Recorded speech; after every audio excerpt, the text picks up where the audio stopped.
안녕하세요. 기호 3번 더불어민주연합입니다. 언론인 여러분들 고생 많으시죠? 더불어민주연합은 정책과 비전 선거를 주도하는 정당인데요. 어제 아동 청소년 기본소득 많은 관심 정말 감사드립니다. 오늘은 모든 분들이 고민하는 부분과 관련된 공약을 발표하겠습니다.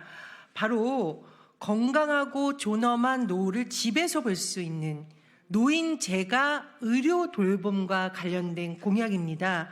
연로한 부모님 계신 분들 어떻게 돌봐드려야 되나 고민이 많으실 겁니다. 더불어민주연합이 바로 그 해법을 가지고 나왔습니다. 많은 관심 부탁드립니다. 백승아 공동대표님의 말씀을 시작으로 기자회견 시작하도록 하겠습니다. 네, 안녕하십니까. 더불어민주연합 공동대표 백승아입니다. 대한민국 노인 돌봄은 현재 위기 상황입니다. 2025년 대한민국은 인구 5명 중 1명이 만 65살 이상의 노인인 초고령 사회로 진입했습니다. 현재 1인 가구 비율이 34%에 달합니다. 대부분의 노인들은 집에서 노후를 보내고 싶어 하지만 어쩔 수 없이 요양원과 요양병원을 선택합니다. 돌봄의 질이 좋지 않아 비참한 노년을 보내는 분들이 많습니다. 이미 간병, 살인 등 비극적인 일들이 생겨나고 있습니다. 더 늦기 전에 우리나라 노인 돌봄 체계를 개혁해야 합니다. 요람에서부터 노년까지 우리 국민 모두가 필수적 돌봄을 받을 수 있어야 합니다. 국가, 지자체, 종교기관 등 가까운 기관에서 돌봄이 이루어질 수 있도록 온 동네 돌봄 시스템을 마련해야 합니다. 더불어민주연합은 현재의 기형적 의료 돌봄 체계를 개혁하고 안전한 노후, 노인 돌봄을 위한 정책을 펼쳐나가겠습니다. 기자회견에 함께 해주신 분들을 소개하겠습니다. 김윤 더불어민주연합 비례대표 후보 의료개혁 특위 상임공동위원장님이십니다. 허소영 더불어민주연합 비례대표 후보 의료개혁 특위 상임공동위원장님 참여하셨습니다. 임광형 더불어민주연합 비례대표 후보이십니다. 정수연 더 좋은 보건의료연대 상임대표 의료개혁특위 공동위원장님 참여하셨습니다. 홍수연 대한치과의사협회 부회장 의료개혁특위 부위원장님 참여하셨습니다. 김홍란 전국의료산업노동조합연맹 정책국장님 참여하셨습니다. 정윤범 전국의료산업노동조합연맹 조직차장님 참여하셨습니다. 황순식 더불어민주연합 정책총괄본부장님 참여하셨습니다. 이어서 허소영 더불어민주연합 비례대표 후보님의 모두 발언 듣도록 하겠습니다.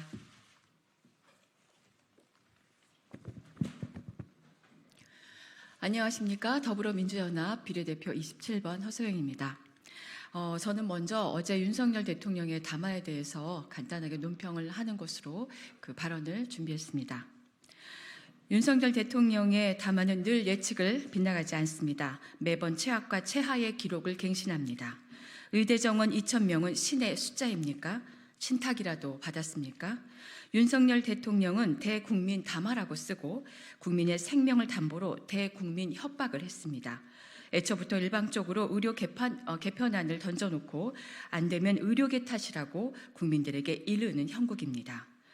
대통령은 국민을 돌보는데 혼신을 다해야지 특정 국민을 갈라치게 하고 혐오와 갈등을 일으켜 적대감을 일으키게 해서는 안 됩니다.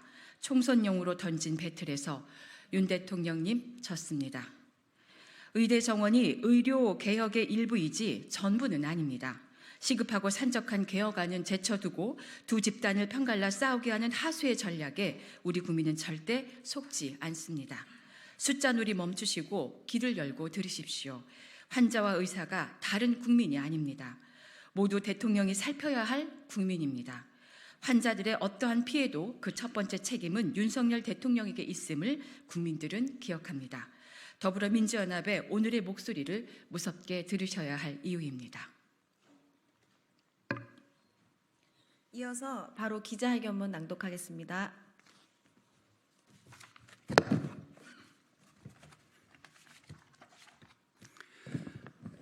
더불어민주연합 의료개혁특별위원회 상임공동위원장 김윤 비례대표 후보입니다. 기자회견문을 낭독하겠습니다. 건강하고 존엄한 노후를 집에서, 노인 재가 의료 돌봄을 2배로.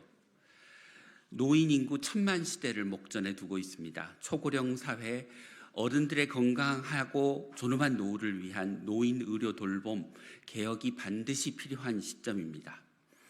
간병살인, 돌봄 독박 등 대한민국 노인 의료의 돌봄 현실은 암울합니다. 이대로 방치하면 대한민국 의료 돌봄은 위기에 직면하게 될 것입니다. 노인 의료 돌봄은 어르신들만의 문제가 아닙니다. 부모님의 미래, 나와 우리 자녀들의 미래를 위한 노인 의료 돌봄 이제 개혁해야 합니다. 노인 10명 중 7명은 집에서 노후를 보내고 싶어 합니다. 그러나 노인 10명 중 5명은 요양병원, 요양시설에 맡겨지고 있습니다. 재가 의료 돌봄 서비스가 턱없이 부족하고 부실하기 때문입니다. 집에서 존엄한 죽음을 맞이할 가정 호스피스가 부족하기 때문입니다. 대한민국은 노인 의료 돌봄에 적지 않은 비용을 투입하고 있습니다. 그러나 그 돈들이 적소에 쓰이지 못하는 것이 문제입니다. 현재 정부의 노인 의료 돌봄 정책은 다양한 의료 돌봄의 요구는 묵살되고 요양원과 요양병원에 의존한 단편적인 정책이 계속되고 있습니다. 더불어민주연합 의료개혁특위는 어르신들의 건강하고 존엄한 노후를 위하여 다음과 같이 노인 의료 돌봄 공약을 실천하겠습니다.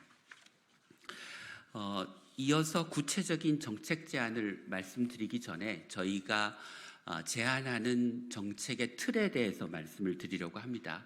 보시는 그림은 앞에 노인들의 생애 주기에 따른 분포를 보여드리고 그 각각의 생애 주기별로 필요한 의료 서비스들을 보여드리고 있습니다. 허양 노인을 위해서는 건강 증진 서비스와 재가 돌봄 서비스를, 거동이 불편한 노인들을 위해서는 재가 의료 서비스의 강화를, 요양원, 요양병원에 갈 수밖에 없는 노인들을 위해서는 돌봄의 질을 높이고 현재와 같은 수용형 시설에서 생활형 시설로 바꾸는 것, 임종을 위한 노인을 위해서는 가정 호스피스를 강화하는 노인의 생애 주기 전체에 걸친 포괄적인 정책을 추진하고자 합니다. 다시 기자회견문으로 돌아가서 읽도록 하겠습니다. 첫째, 장기요양보험의 재가급여를 지금의 2배로 획기적으로 확대하겠습니다.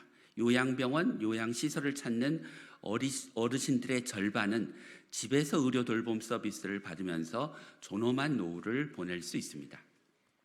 재가 의료 돌봄으로 충분한 노후의 삶을 살 수 있는 어르신들을 국가가 나서서 요양병원, 요양시설로 떠밀 필요가 없습니다.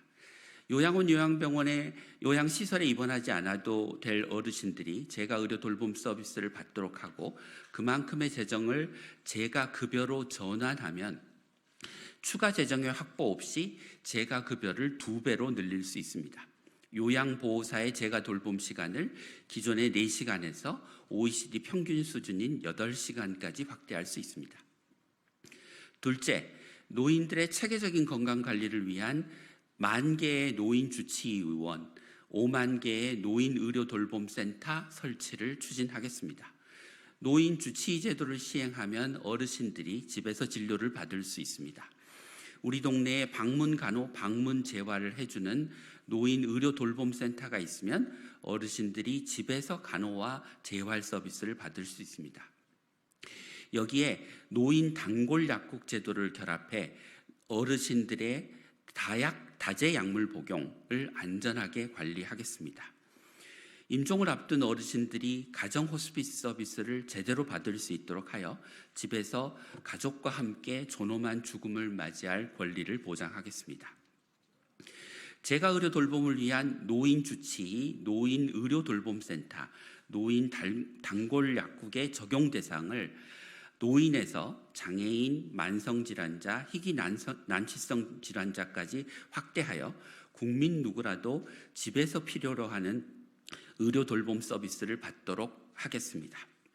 세 번째, 맡겨지는 보호형 요양병원 요양시설에서 존엄한 노후의 삶이 보장되는 주거 생활공간형 요양병원 요양시설로 전환을 추진하겠습니다.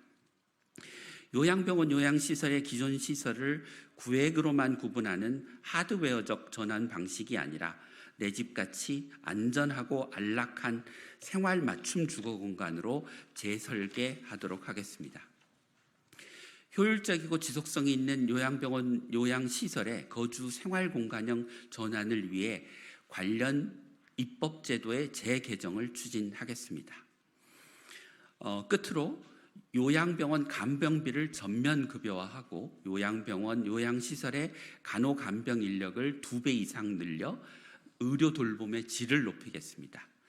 윤석열 정부는 요양병원 간병비 공약을 발표했지만 정부 임기 내내 시범 사업만 하겠다고 해서 생색내기용 공약에 그쳤습니다. 저희는 전면 급여화를 추진하겠습니다.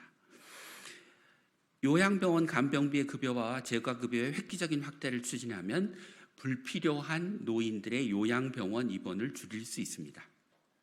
미국의 4분의 1 수준에 불과한 요양병원 요양시설의 간호간병 인력을 대폭 늘리고 간호간병 인력 중 간호사의 비율도 높여나가겠습니다. 이렇게 하면 노인 학대를 줄이고 요양병원 요양원의 노인 사망률을 낮출 수 있습니다.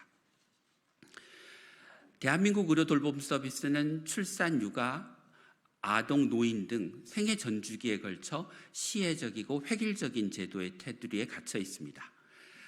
케어 매니저, 주치의 제도 등을 통해서 체계적인 사례별 맞춤 돌봄 서비스를 시작해야 합니다.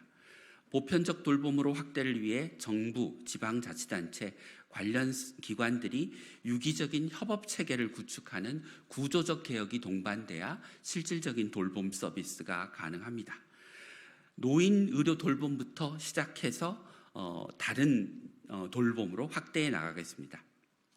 집에서의 의료 돌봄을 희망하는 어르신들이 더 이상 고통받지 않도록 삶이 숨쉬는 노후와 존엄한 죽음을 맞이할 수 있도록 더불어민주연합 의료개혁특별위원회가 앞장서겠습니다. 2024년 4월 2일 더불어민주연합 의료개혁특별위원회 감사합니다.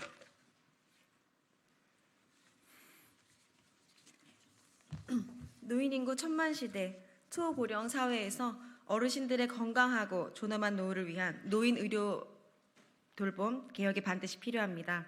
집에서 의료 돌봄을 희망하는 어르신들이 더 이상 고통받지 않도록 삶이 숨쉬는 노후를 위한 노인 의료 돌봄 개혁 더불어민주연합이 앞장서 나가겠습니다.